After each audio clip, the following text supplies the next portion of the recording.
Hey, I'm Jamie Ricketts. I've been wearing the bearings out, running up and down these here roads. Y'all come on with me, see what we can find.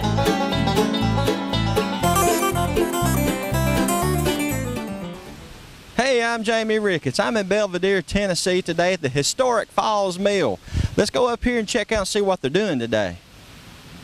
Here we are. We're here at the Falls Mill in Belvidere, Tennessee. I'm here with the owners, Mr. John and Miss Jane. Just like for you guys, I just want to welcome you guys here on the show today and just ask you guys a few questions about the place. You acquired it in 1984. And well, just what inspired you guys to buy the Falls Mill? What? Well, we established a museum when we lived in Chattanooga, and we looked for a mill site where we could locate it and found out this one was for sale, and we ended up negotiating almost 4 years with the previous owner before we finally were able to get it. So we moved the museum over here.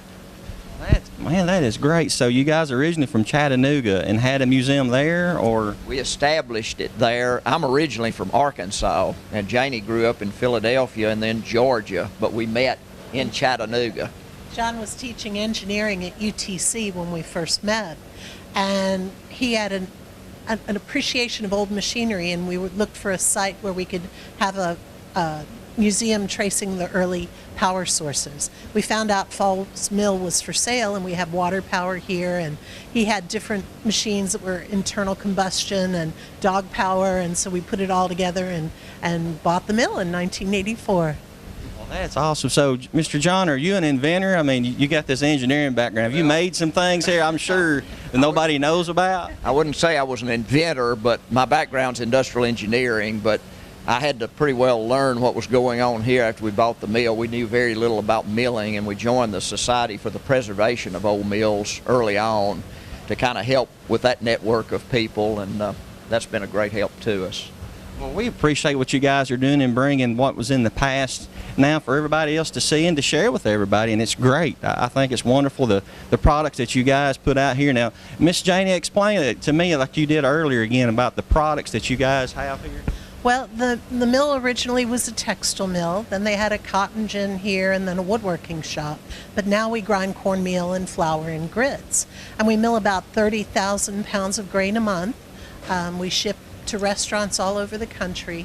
We do cornmeal and grits, we do whole wheat flour and rye flour and cracked corn for the distillery down the road. So we use all the different products and try to keep it local. We do locally grown grains, and we ship all over the country.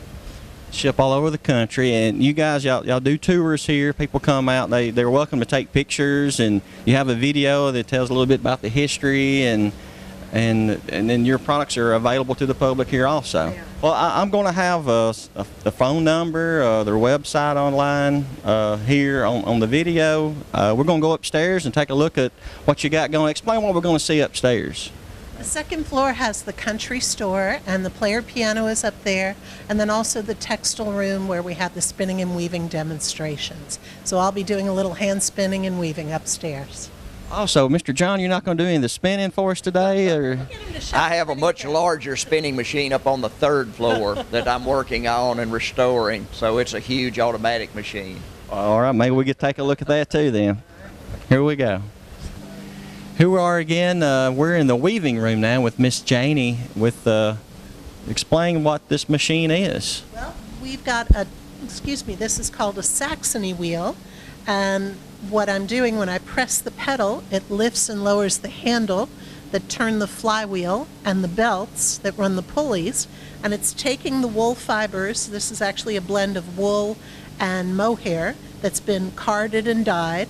It's taking it mohair from goats. Okay, yeah.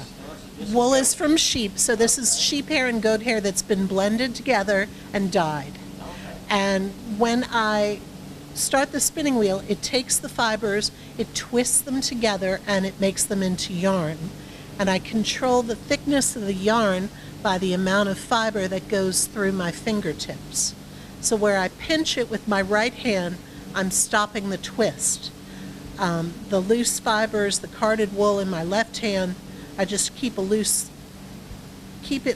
and smooth so it doesn't snag up. Now, when this was a textile factory, the spinning operation took place on the 3rd floor. And where I'm doing one thread at a time, they could do 1,000 threads at once in this factory. We made it upstairs here to the 3rd floor. I don't know if this is really open to the public yet. They're still in the process of putting all this back together and restoring it. Mr. John here, I'd like for you to just tell us a little bit about this and tell us what we're looking at right here. Okay, this is an 1883 model spinning mule, it's called, and these were used in textile factories to produce yarn and thread.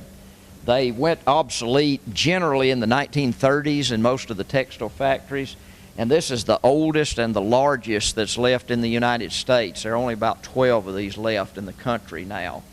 The carriage right here moves in and out during the spinning cycle, and all the movements of the machine mimic how a woman spins on a spinning wheel, basically. Now, it takes obviously a lot of yarn to be able to just spin on this machine. Now, how many goats do you think it would take to spin this one day? Well, it'll probably take at least 100 or so to produce enough yarn to keep this machine in operation, because each fleece weighs about anywhere from 2 to 6 or 8 pounds coming off the sheep. The big carding machines on the 1st floor process about 200 pounds a day. So you can imagine how much that would take to keep this machinery going in production. Well, that is amazing, Mr. John. And I tell you, you guys, you need to come and see this whole operation here at Falls Mill. It's amazing from the ground up, and just the scenery is beautiful. It's cool. Just things you're not going to see just anywhere. Mr. John, appreciate your time. Oh, we're showing me around. And come back soon. Well, most definitely it will. Thank you. Thank you.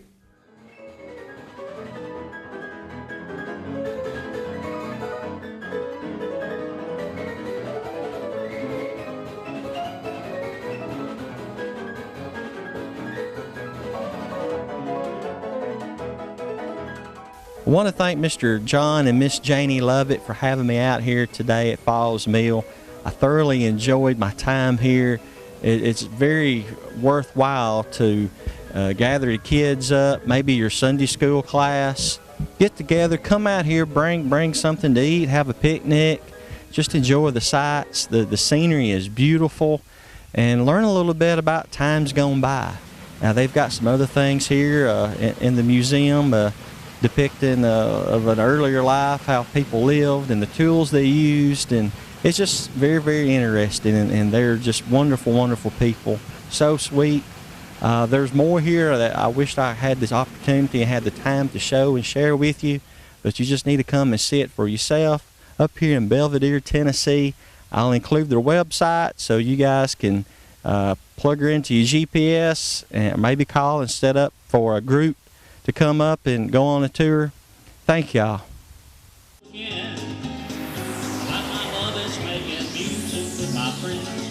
And I can't wait to get on the road again.